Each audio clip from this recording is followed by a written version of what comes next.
em forma de rolo, escrito por dentro e por fora e selado com 7 selos. Vi também um anjo forte que proclamava com voz forte: quem é digno de quebrar os selos e abrir o livro?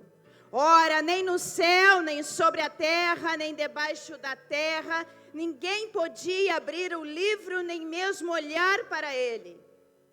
E João diz: e eu chorava muito, porque ninguém foi achado digno de abrir o livro, nem mesmo de olhar para ele. Então um dos anciãos me disse: não chore, eis que o leão da tribo de Judá, a raiz de Davi, venceu para quebrar os 7 selos e abrir o livro.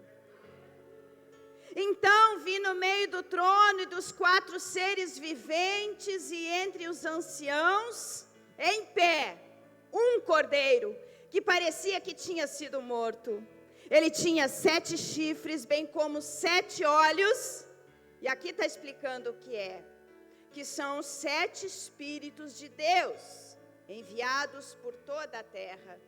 O cordeiro foi e pegou o livro da mão direita daquele que estava sentado no trono, e quando ele pegou o livro, os 4 seres viventes e os 24 anciãos se prostraram diante do cordeiro, tendo cada um deles uma harpa e taças de ouro cheias de incenso, que são as orações dos santos. E cantavam um cântico novo, dizendo: digno és de pegar o livro e de quebrar os selos, porque foste morto e com teu sangue compraste para Deus os que procedem de toda a tribo, toda a língua, todo o povo e toda a nação. E para o nosso Deus os constituístes reino e sacerdotes, e eles reinarão sobre a terra. Verso 11. Vi e ouvi uma voz de muitos anjos ao redor do trono, dos seres viventes e dos anciãos, cujo número era de milhões e milhares de milhares, proclamando com voz forte: digno é o cordeiro que foi morto de receber o poder, a riqueza, a sabedoria, a força, a honra, a glória e o louvor. Só quem está morto para não dar glória a Deus com uma palavra dessa. E a gente podia ir embora depois dessa palavra.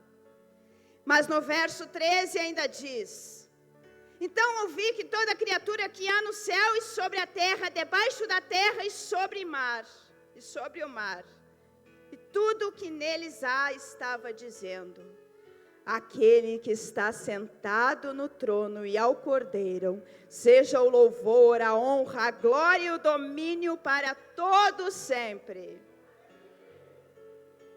E os 4 seres viventes respondiam: amém. Também os anciãos se prostraram e adoraram. E assim que a igreja está se preparando para se prostrar e para adorar a quem? Aquele que morreu na cruz. Estamos aqui para adorar aquele que é digno, o Cordeiro. Comecei a estudar o Apocalipse. Me apaixonei pelo Apocalipse, não consigo sair do Apocalipse. Sabe por quê? Porque é um livro de revelação. Veja o que está escrito no capítulo 1. Revelação de Jesus Cristo, o qual Deus lhe deu para mostrar aos seus servos as coisas que em breve devem acontecer, e que ele, enviando o seu anjo, deu a conhecer ao seu servo João. Amém? Então, através de João, preso na ilha de Patmos, Jesus se apresenta como? Com autorização de Deus, por essa revelação, através do anjo. A quem? A João. E o capítulo 1, verso 20 diz assim: quanto ao mistério das 7 estrelas que você viu na minha mão direita, e quanto aos 7 candelabros de ouro, as 7 estrelas são os anjos das 7 igrejas, E os 7 candelabros são as 7 igrejas. E nós já ministramos aqui no culto das mulheres, nós ministramos essas cartas às igrejas. A igreja de Éfeso, a igreja de Esmirna, a igreja de Pérgamo, a igreja de Tiatira, a igreja de Sardes, a igreja da Filadélfia e a igreja de Laodiceia. Nós já falamos, talvez você não tenha ouvido nós falarmos de todas as igrejas. Em todos os tempos, Jesus está falando conosco. Jesus falou ontem, está falando hoje e vai continuar falando todos os dias, até que Ele ganhe todas as almas. Para quê? Para que sejam levados os céus e para que tenha vida eterna. E nós estamos aqui com esse propósito. No capítulo 5, João chamado para subir aos céus para mostrar as coisas que em breve devem acontecer. João, ele vê um trono. E não tem como falar no capítulo 5 sem falar no capítulo 4. E o capítulo 4 nos diz: depois dessas coisas olhei e eis que havia uma porta aberta no céu.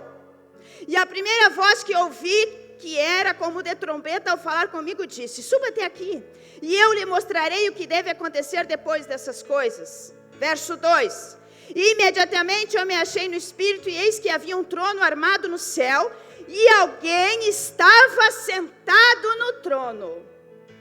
Aleluia! E esse alguém está sendo descrito. E esse que estava sentado era semelhante no aspecto à pedra de jaspe e ao sardônio. E ao redor do trono havia um arco-íris, semelhante no aspecto à esmeralda. Você sabe o que representa o arco-íris? É o símbolo da misericórdia e o símbolo da aliança de Deus. E nessa noite essa palavra está sendo ministrada. Por quê? Porque o Senhor quer fazer aliança com a igreja dele, com o povo escolhido. E aí segue no verso 4. Ao redor do trono havia também 24 tronos, e neles estavam sentados 24 anciãos, vestidos de branco e com coroas de ouro na cabeça. Do trono saíam relâmpagos, vozes e trovões. E diante do trono estavam acesas 7 tochas de fogo, que são os 7 Espíritos de Deus. Diante do trono havia algo como um mar de vidro semelhante ao cristal. No meio do trono e à volta do trono havia também 4 seres viventes cheios de olhos por diante e por detrás. O primeiro ser vivente era semelhante a um leão, o segundo era semelhante a um novilho, o terceiro tinha o rosto semelhante ao do ser humano, e o quarto ser vivente era semelhante à águia quando está voando. E os 4 seres viventes, tendo cada um deles respectivamente 6 asas, estavam cheios de olhos ao redor e por dentro. E eles não tinham descanso nem de dia e nem de noite. E ainda eles proclamavam: Santo, Santo, o Senhor Deus, o Todo-Poderoso, aquele que era, que é e que há de vir. O capítulo 4 nos fala que o Criador é adorado, que o nosso Deus, ele é adorado. Mas o capítulo 5, ele vem dizer que o Redentor, ele é adorado. O capítulo 5 vem trazer agora quem? O Cordeiro, aquele que é digno de abrir o livro. Aleluia. O Senhor, sentado no seu trono, é digno de louvor. Mas quem é digno de abrir o livro que revela os planos dele? Não há homem, nem anjo, que possa chegar à presença de Deus para receber o livro. Somente Jesus Cristo, o leão de Judá e o Cordeiro de Deus. Somente Ele é digno de abrir o livro. Somente o Cordeiro é digno de adoração. Eu não tenho tempo aqui hoje, mas você pode marcar aí, para que você possa ler Daniel 7, do 9 ao 14. E nós vamos ver aqui, no verso 1, que diz: vim na mão direita daquele que estava sentado no trono. A mão direita sugere a posição de grande importância. Primeiro, representava a bênção do primogênito. Gênesis 48, do 13 ao 18, que diz assim: depois José pegou os 2 filhos e os colocou diante do pai. Pegou Efraim com a mão direita, para que ficasse à esquerda de Israel, e Manassés com a mão esquerda, para que ficasse à direita de Israel. Verso 14. Mas Israel estendeu a mão direita e pôs sobre a cabeça de Efraim, que era o mais novo. E pôs a mão esquerda sobre a cabeça de Manassés, cruzando assim as mãos, mesmo sendo Manassés o primogênito. Verso 15.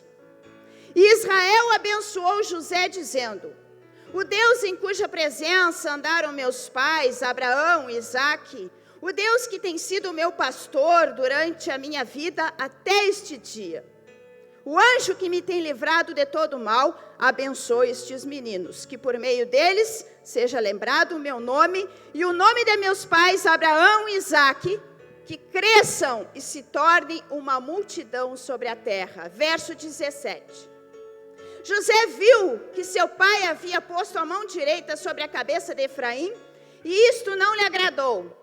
Pegou a mão do seu pai para mudá-la da cabeça de Efraim para a cabeça de Manassés. E José disse ao pai: não assim, meu pai, pois o primogênito é este. Ponha a mão direita sobre a cabeça dele. Segundo, a posição de honra na presença do rei. 1 Reis 2,19. Então Batseba foi até o rei Salomão para falar-lhe em favor de Adonias. O rei se levantou para recebê-la e se inclinou diante dela.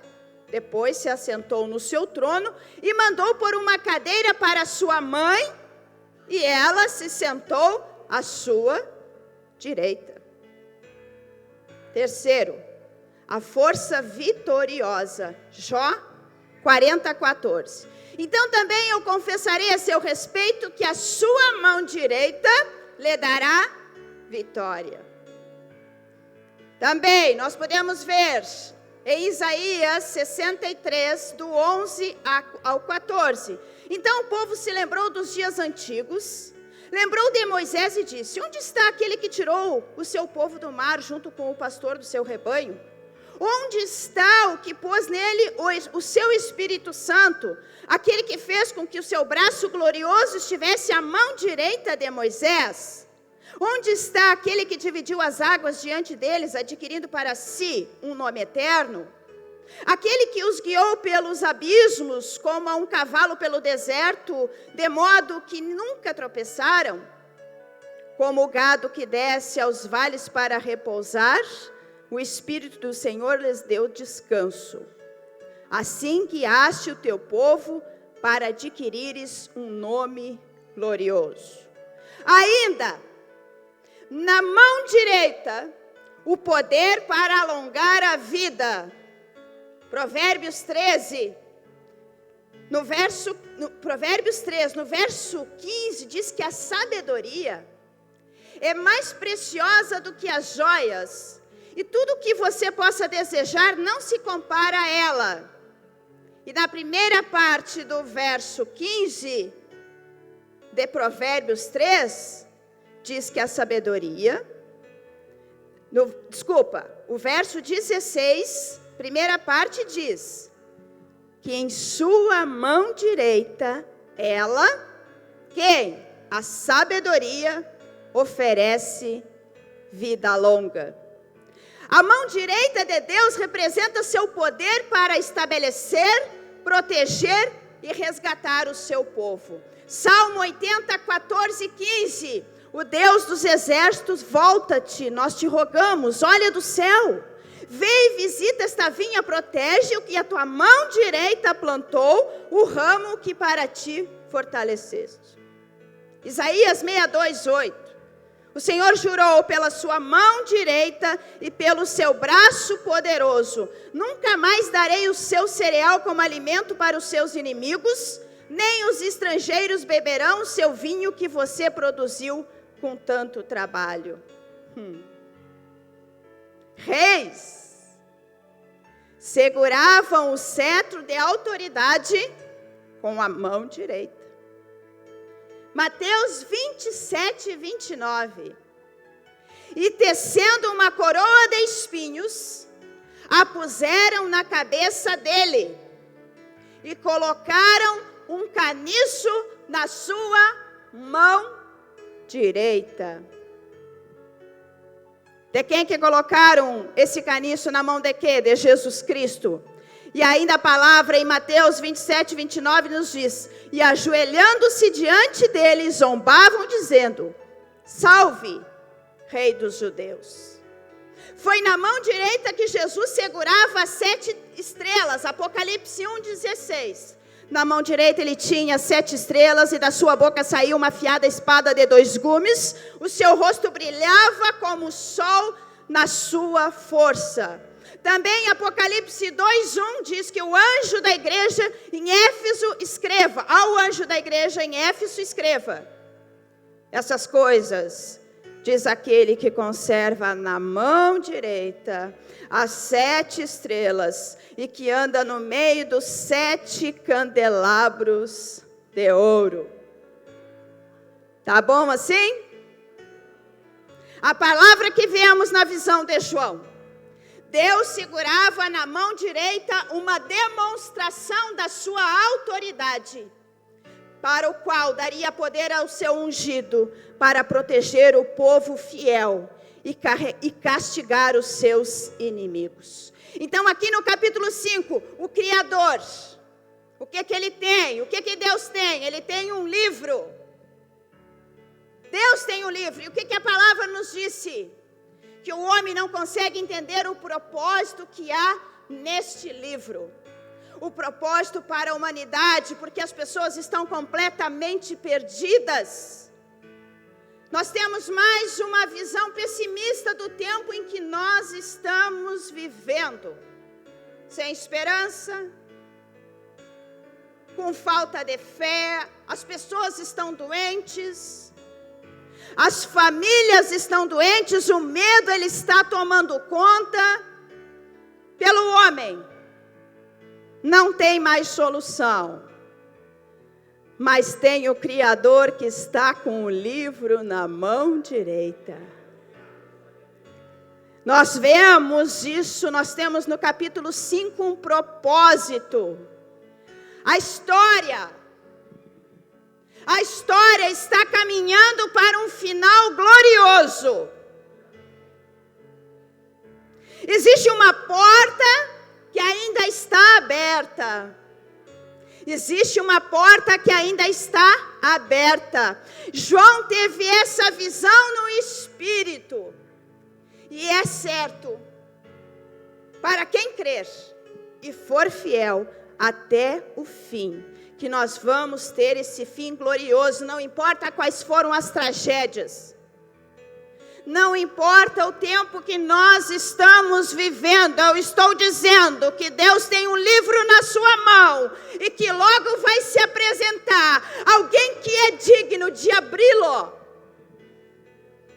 e eu quero que o seu nome esteja escrito nesse livro. Aleluia. Tantas coisas, tantos historiadores, tanta filosofia, tanta teologia, tantas teorias que falam na teoria da evolução, de como que nós nascemos. Mas muitos acabam não prestando atenção naquilo que Deus criou, que é perfeito do início ao fim. Agora esse Deus, Ele escolhe um homem e faz esse convite para que ele venha conhecer o céu, para que ele venha conhecer os mistérios daquele que é digno. O fato é que Deus está no trono com o livro na mão direita, escrito por dentro e por fora, e selado com 7 selos. Então eu venho nessa noite para dizer que o controle é de Deus, que o livro está na mão de Deus, o controle é dele, não é de você. Não é você. Não é a sua condição que vai dizer o que vai acontecer. Eu vim aqui dizer que vai acontecer milagre para aquele que acredita. Mas o homem não pode decifrar, então pergunta, lá no verso 3. Quem é digno de quebrar os selos e abrir o livro? E a resposta, ora, nem no céu, nem sobre a terra, nem debaixo da terra, ninguém podia abrir o livro, nem mesmo olhar para ele. E eu chorava muito, porque ninguém foi achado digno de abrir o livro, nem mesmo de olhar para ele. Então um dos anciãos me disse, não chore. Eis que o leão da tribo de Judá, a raiz de Davi, venceu para quebrar os 7 selos e abrir o livro. Quem é digno? Esse texto, a palavra está nos revelando que houve indignidade mesmo daqueles homens escolhidos.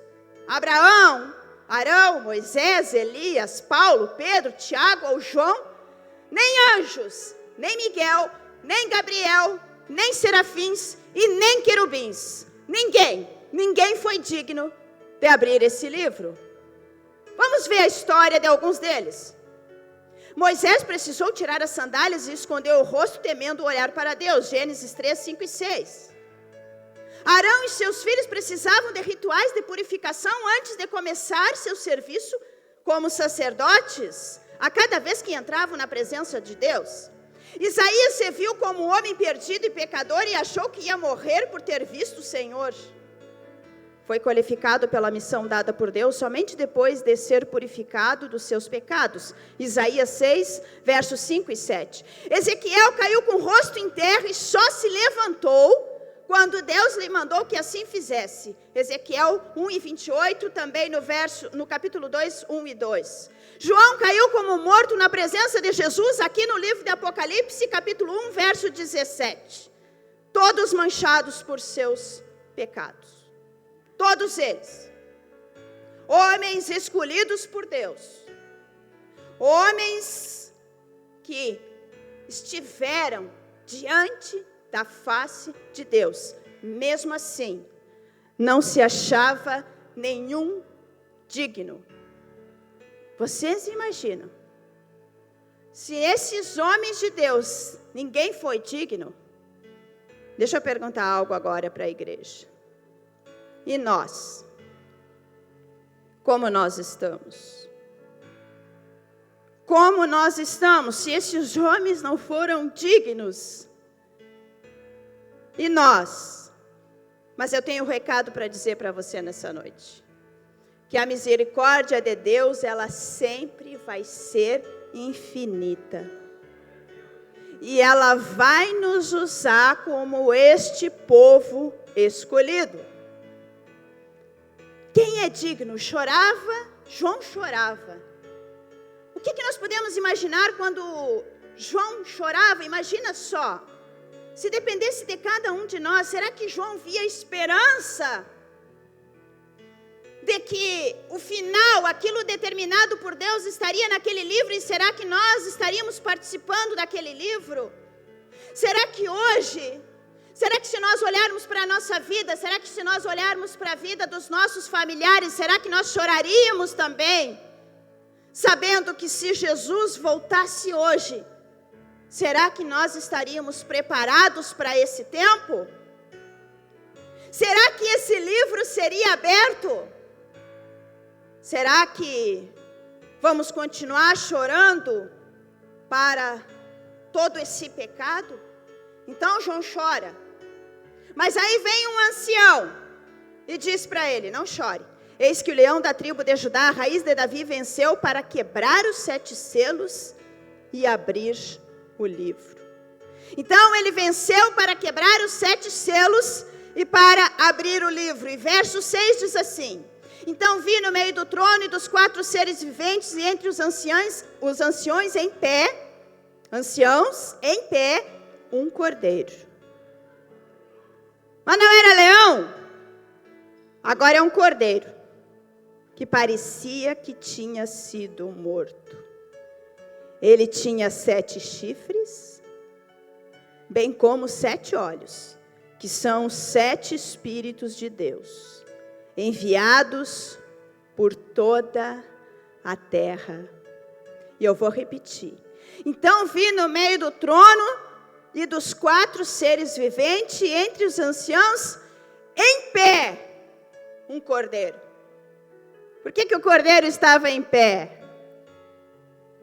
Porque o cordeiro estava em posição de combate.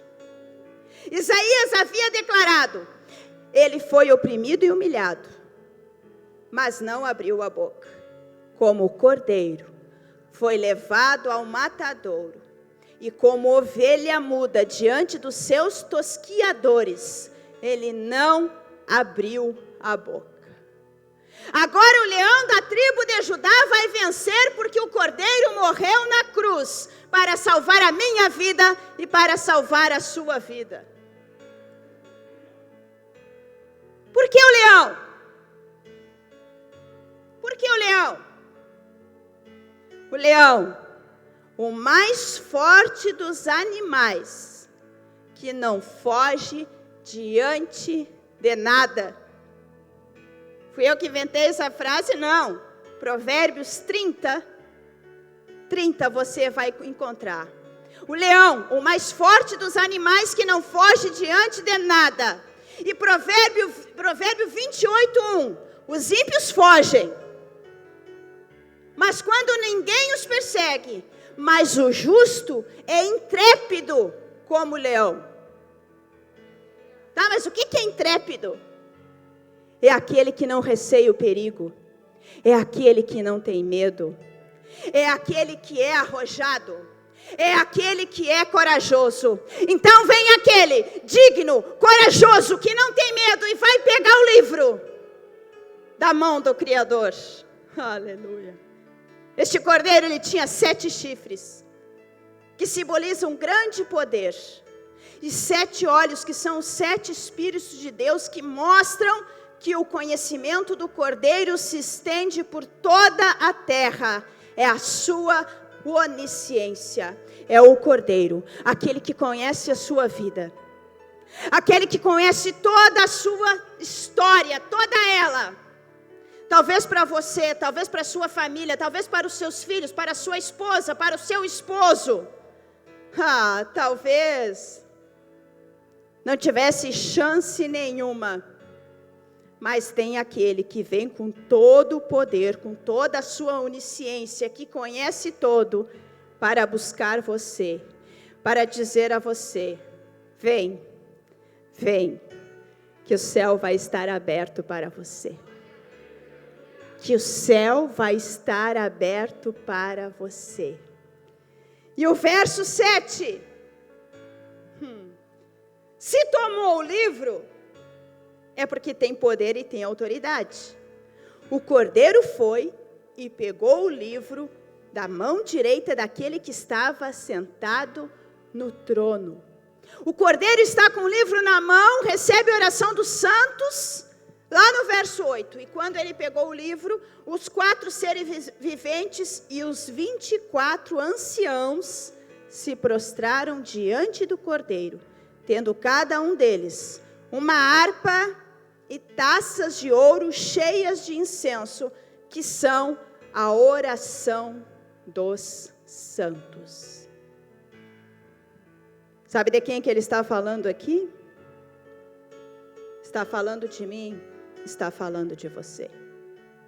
Está falando que a sua oração está chegando diante do trono dele, e que a sua oração está na mão dele, no livro. Aquele que é digno de abrir o livro vai receber a sua oração. Está ouvindo a sua intercessão. Olha o que diz no capítulo 4, verso 5. Quando chega essa oração, quando chega esse nosso clamor diante de Deus, e nós temos que acreditar nisso. Nós temos que acreditar nisso. Capítulo 4, verso 5. Do trono saíam relâmpagos, vozes e trovões, e diante do trono estavam acesas 7 tochas de fogo, que são os 7 Espíritos de Deus. Quando nós nos envolvemos com o reino, seja na missão, seja com o nosso amor, seja com a nossa fidelidade, quando tudo isto chega diante do trono, temos a certeza que também nós vamos participar, que essa nossa oração vai chegar diante de Deus, e nós vamos participar dessa fase gloriosa, que muitos dizem, aconteceu, vai acontecer, ou está acontecendo. Espiritualmente nós sabemos o que vai acontecer. Espiritualmente nós precisamos tomar uma decisão diante de Deus. Mas vamos agora para o verso 9. As pessoas que foram compradas pelo sangue devem ser chamadas. A igreja é coparticipante para evangelizar. Está melhorando, Éder? A igreja é chamada como coparticipante. Nós já fomos chamados e constituídos para sermos essa grande comissão. Vou repetir, verso 8. E quando ele pegou o livro, os 4 seres viventes e os 4 anciãos se prostraram diante do Cordeiro, tendo cada um deles uma harpa e taças de ouro cheias de incenso, que são orações dos santos, e cantavam um cântico novo, dizendo: digno és de pegar o livro e de quebrar os selos, porque fostes morto e com o teu sangue compraste para Deus os que procedem de toda tribo, de toda língua, de todo o povo e de toda a nação. É para todos, não é só para mim. O que o Senhor está dizendo é que toda essa glória, que todo esse reino, que toda essa autoridade, que todo esse poder é para todos nós como igreja. Nós temos que entender o nosso papel como igreja. E nesse tempo difícil, nunca esteve tão fácil de anunciar o evangelho. As pessoas estão sensíveis. As pessoas estão com medo, as pessoas estão doentes, as pessoas precisam receber essa palavra. E cantavam um novo cântico, um cântico de adoração. Adoração a quem? Aquele que é digno, o Redentor, ele é adorado, porque ele vem para abrir esse livro. Esse livro está na mão direita de Deus. Aleluia. Essa grande comissão. Porque Mateus 28, 18, 19 diz: Jesus, aproximando-se, falou-lhes dizendo: toda a autoridade me foi dada no céu e na terra. Portanto, vão e façam discípulos de todas as nações, batizando-os em nome do Pai, do Filho e do Espírito Santo. Somos escolhidos por Deus como igreja. Nós temos que tomar posse dessa promessa gloriosa. João foi convidado a entrar no céu. João foi convidado a entrar no céu.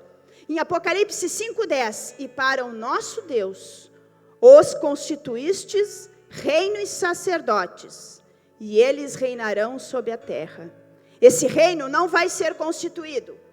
Ele já está constituído no mundo espiritual para aqueles que creem e que têm a certeza da consumação final. Porque nós sabemos que Jesus ele vai voltar com grande barulho, com grande alarido.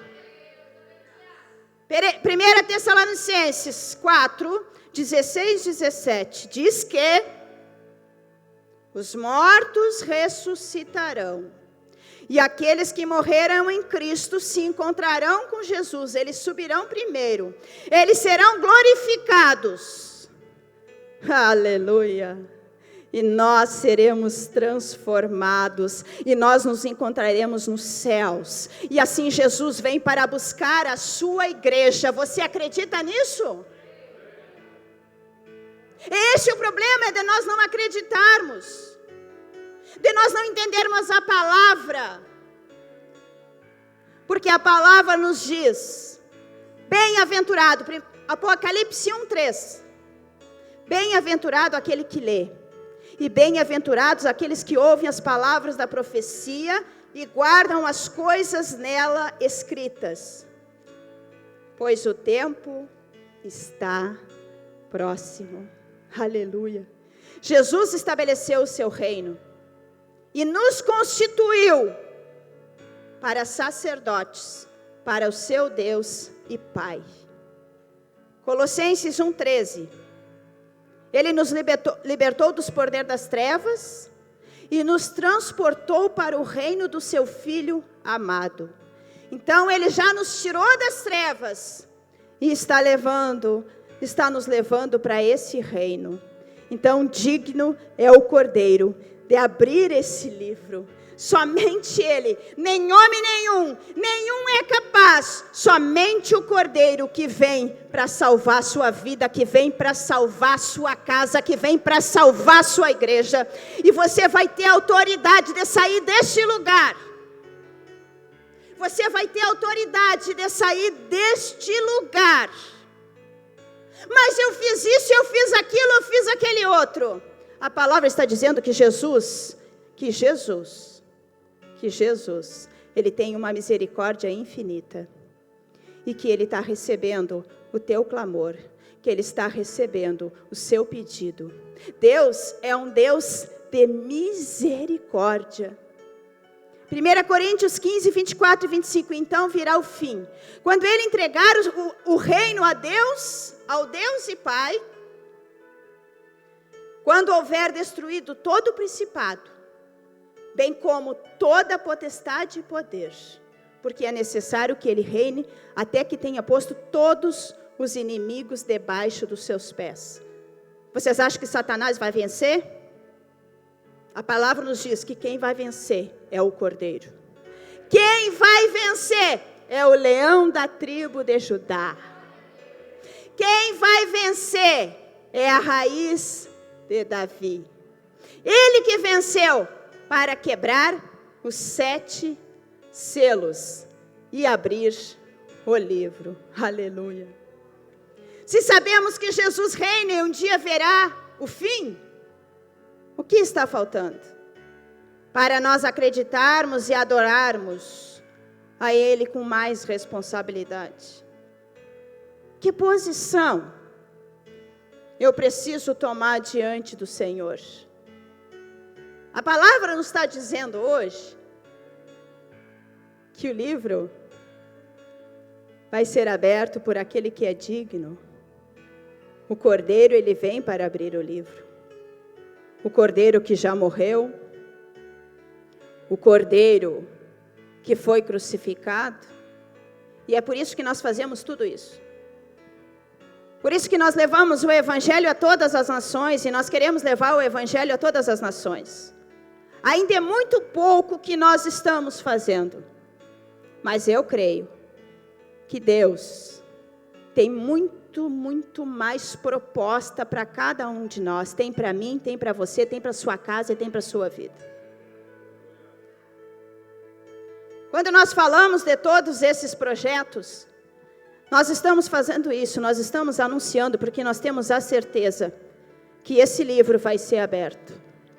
Que esse livro vai ser aberto, porque Jesus é aquele que foi escolhido.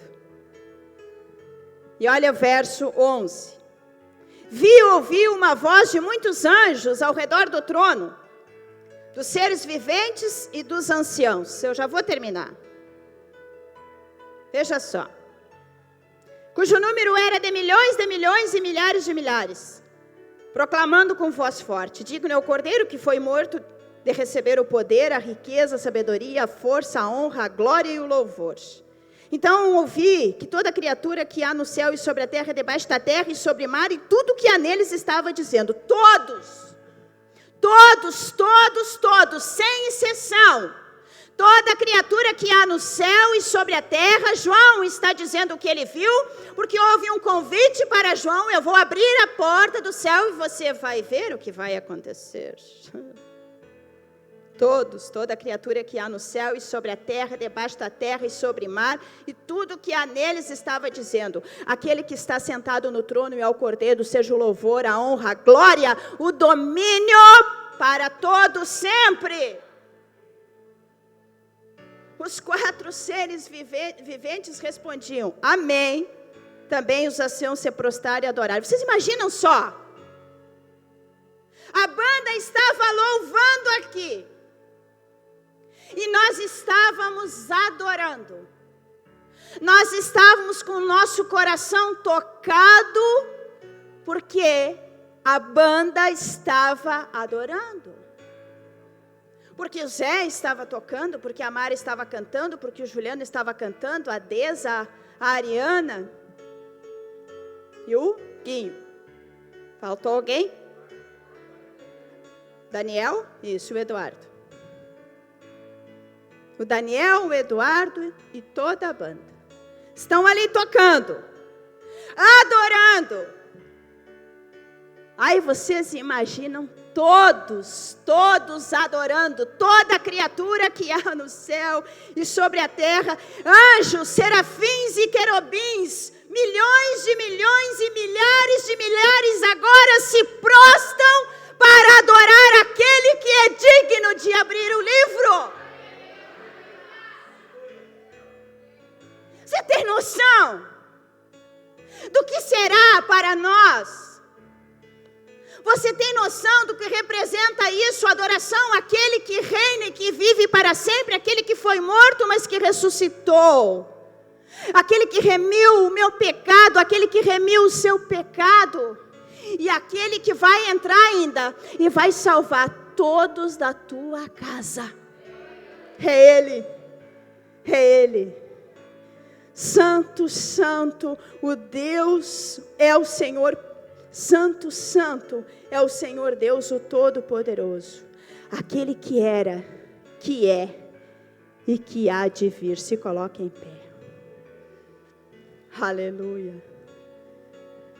E os 4 seres viventes, tendo cada um deles, respectivamente, 6 asas, estavam cheios de olhos, e a banda vem para cá. Ao redor e por dentro,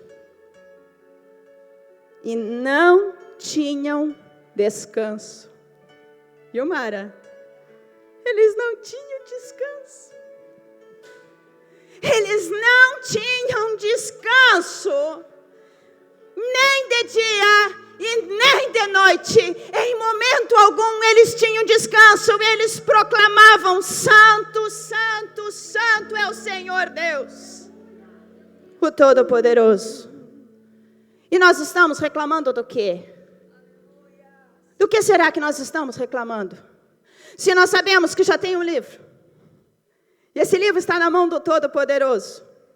Apesar de João chorar e achava que ninguém foi achado digno de abrir o livro, aí vem o Cordeiro. Vem o Cordeiro, aquele que já derramou seu sangue. Às vezes eu vejo que todos nós, mesmo conhecendo a palavra, mesmo conhecendo toda a verdade que está escrita na palavra de Deus, mesmo assim parece que nós não acreditamos na promessa que vem. Eu estou dizendo que nós viveremos o melhor. Eu estou dizendo que o Senhor está propondo o céu para você, que o Senhor está propondo vida eterna para você, que o Senhor está propondo esperança para você, que o Senhor está propondo cura para você, que o Senhor está preparando transformação para você. Mas se nós estamos o quê? Dormindo? Ele diz que nos escolheu para sacerdotes. Ele diz que nos escolheu já para esse reino. Nós estamos vivendo esse reino. nós estamos vivendo, mas nós temos que fazer escolhas. Nós temos que fazer escolhas, porque nós temos livre arbítrio. Você acha que no jardim do Éden, quando Adão se esconde de Deus porque havia pecado, naquele momento quando Deus chama Adão, ele poderia ter chegado diante de Adão, diante de Deus, e ter dito: Senhor, o Senhor me perdoa, o Senhor disse que não era para comer daquela árvore, do fruto do conhecimento do mal, mas eu comi. Mas Senhor, eu estou aqui, Senhor, diante de Ti, para pedir perdão por mim, para pedir perdão pela minha esposa. Mas não, ele veio com meias verdades, dizendo que tinha se escondido porque estava nu. Até quando? Eu estou dizendo para você que o leão da tribo de Judá, a raiz de Davi, eu estou dizendo que ele venceu para quebrar os 7 selos e abrir o livro. Será que isso não é suficiente para você acreditar que Jesus, ele vai vir para nos buscar? E que só vai ter vida eterna aquele que aceitá-lo, ou que nessa noite